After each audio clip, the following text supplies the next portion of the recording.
Hey, what's going on out there, YouTube family? This is Samuel Legger representing Team JVS. I'm back again for another movie review, and this movie review, thanks to Disney and Disney Plus, give us the ability of being able to check out Lady and the Tramp, the live-action remastering, or I would say remake, because this is technically a remake, because not like the Lion King situation.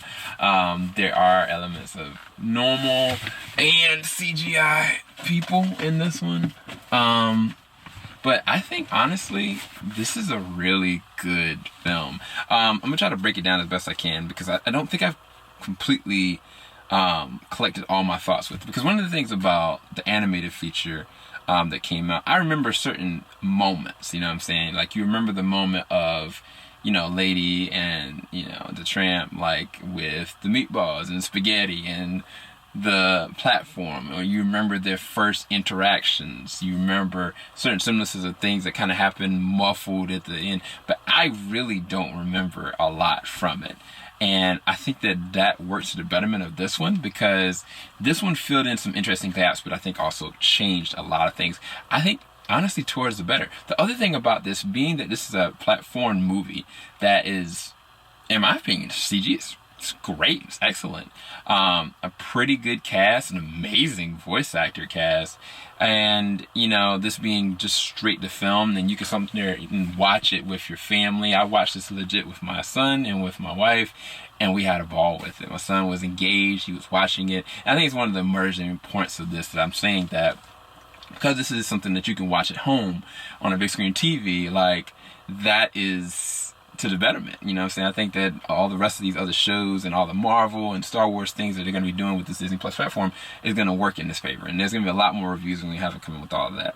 So as far as the CGI and I think the cinematography, I think the cinematography is actually really done really well, because they keep on pace and on par with these CGI characters pretty well. Most of the times it's never an issue with that. I think Toy Story perfected that in the sense of the last Toy Story movie 4, that everything was completely CGI, but it looked photorealistic. And at the same time, there's so many different angles and camera angles that goes back and forth, interweave between where the characters are going. There's one moment where her lady is like, you know, running the street towards the third act, and I was like, this looks like a real dog. And I think they blur that with, you know, probably some really good trained dogs. And I think the other thing about this, that unlike the Lion King, which I'm not gonna knock on the Lion King, because I love the Lion King live action remake, but the expressions are there. Like when Lady's upset, like her eyebrow goes up or down, or like, you know, she's still talking and mimicking, but like they do so much with these animals' expression of their faces, and like you see it just kind of bleeds through very well. I think that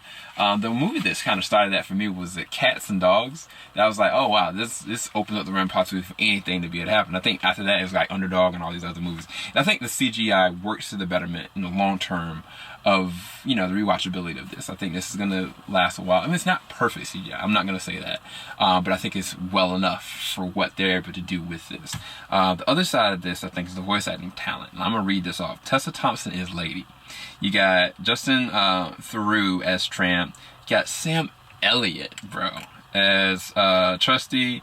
You got F. Murray Abram as Tony, who's this restaurant owner. You got Kiersey Clemens as Darling. Kiersey Clemens, I'm still praying that you end up being Iris West. Still on hold for that. Got Janelle Monáe as Peg. You got Ken Jeong. You got Benedict Wong as the Bulldog. You got Thomas Mann, who I actually met him a long time ago at the premiere in Washington, D.C. for Me, Earl, and the Dying Girl. Really awesome dude. I think he does a really good job with this. I'll tell you why in a little bit later. And then you got Adrian Martinez, who I feel like I've seen him in so many things before. But I think the only movie I remember him actually in was in the movie Focus with Will Smith. But I think he does a really good job dedicating himself to being, you know, the dog catcher that just hates dogs. It just wants to, like, he makes it his life goal to just take care of these things. This was directed by Charlie Bean.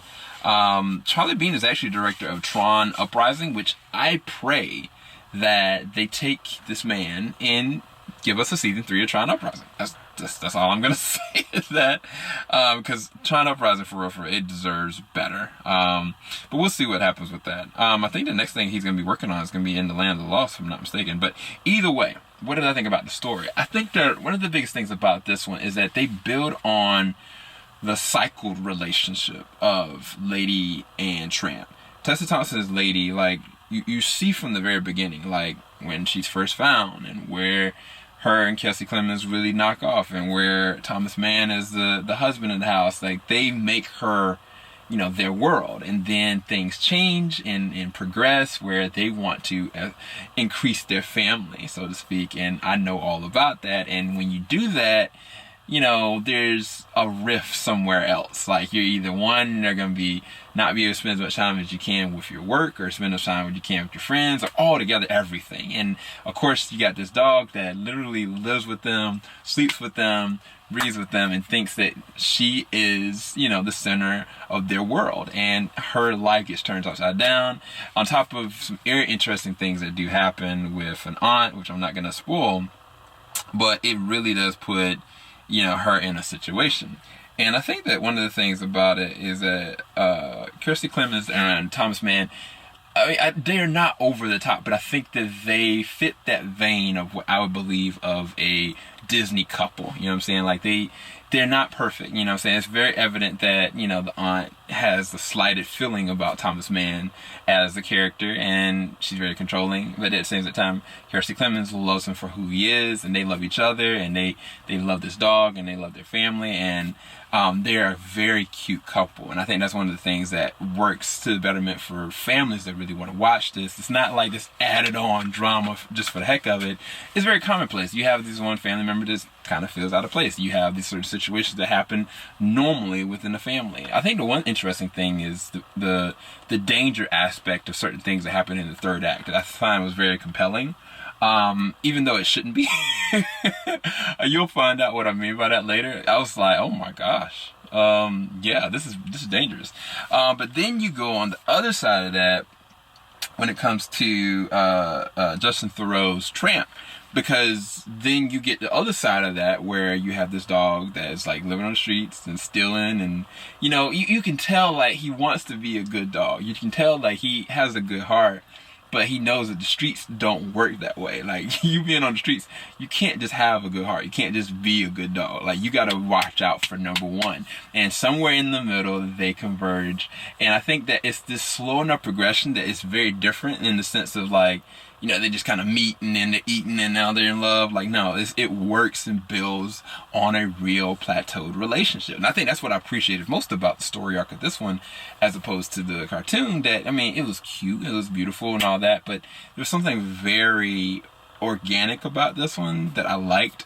And even though, you know, we've had Cinderella, Jungle Book, Beauty and the Beast, Lion King, and I think we're about to have Mulan and Little Mermaid.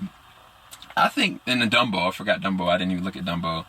But I think that this one was just kind of natural and kind of like the Jungle Book. That, I mean, I remember the Jungle Book, but not that much. It just kind of brought me back to the magic and the mysticism of it, versus like movies like Aladdin and Lion King that you've seen a million times over. Like, this is something that I think that it lays a whole different kind of foundation, you know what I'm saying, for future generations. And I think it brings remembrance of what the other one was, but I think it takes a different stride with it personally. And I really do like the changes that were actually made with it. I guess on 8 out of 10. I actually really enjoy Lady and the Tramp. This is going to be a pleasant surprise for you guys that are going to be watching this on Disney Plus. I was very surprised by it. And, you know, these are, you know, things like are yet to come for Disney Plus platform. We are in for it. So things like The Mandalorian, you know, The Winter Soldier and Falcon, so many other things that are coming. Like, you don't want to miss it if these are any taste of what's to come. But hopefully you guys did enjoy this review. Talk to you guys later on. Keep it locked. JVS, we ain't gonna stop. Have a blessed one, guys. Peace.